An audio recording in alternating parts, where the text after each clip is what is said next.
রংপুর বেগম রোকেয়া বিশ্ববিদ্যালয় ক্যাম্পাস থেকে যুক্ত হচ্ছেন আমাদের রংপুর প্রতিনিধি লিয়াকত আলী বাদল। বাদল, পরিস্থিতি সম্পর্কে জানতে চাচ্ছি, এখন পরিস্থিতি কেমন?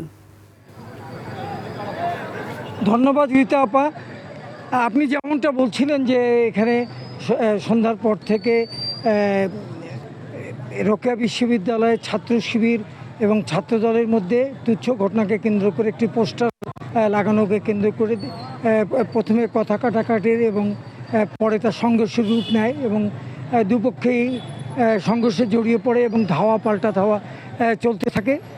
এবং এই অবস্থায় এই সংঘর্ষে এ পর্যন্ত আমরা ছাত্র শিবিরের 2 নেতা সহ খবর আমরা জানতে পেরেছি।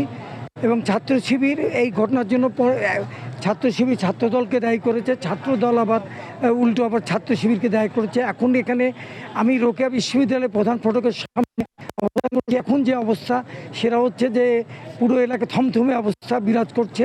দুই পক্ষের মধ্যে দুই পক্ষে মারমুখী অবস্থান করার পরিস্থিতি আরও জটিল হওয়ার আশঙ্কা দেখা দিয়েছে। তবে একটি জিনিস এখানে বিশেষ লক্ষণীয়, এখানে আইনশৃঙ্খলা বাহিনীর কাউকে এখানে দেখা যায়নি এবং তাদের কোনো তৎপরতা লক্ষ্য করা যাচ্ছে না। এই অনেকক্ষণ ধরে অবস্থান করছেন তিনি, দুই পক্ষকে নিবৃত্ত করার চেষ্টা করছেন। ছাত্র শিবিরের নেতাকর্মীরা অভিযোগ করেছে তাদের উপরে হামলা করা হয়েছে, তাদের অনেক নেতাকর্মীকে আহত করা হয়েছে। অপরদিকে ছাত্রদলের নেতারাও একই অভিযোগ করেছেন। তাই এখন যে অবস্থা, এখন পর্যন্ত পরিস্থিতি ওই উত্তপ্তই আছে এবং এই সংঘর্ষ আবারও হতে পারে বলে দুই পক্ষের যে প্রস্তুতি তাতে মনে হচ্ছে সংঘর্ষ আবার হতে পারে। তবে বিশ্ববিদ্যালয় কর্তৃপক্ষ চেষ্টা করছেন দুই পক্ষকে নিবৃত্ত করার জন্য। এর আগে এখানে এসেছিলেন তিনি।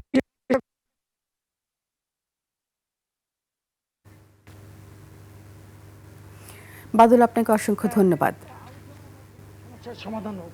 তো আমার কাছে এই ছিল এই মুহূর্তের সর্বশেষ খবর। বাদল, আপনাকে অসংখ্য ধন্যবাদ।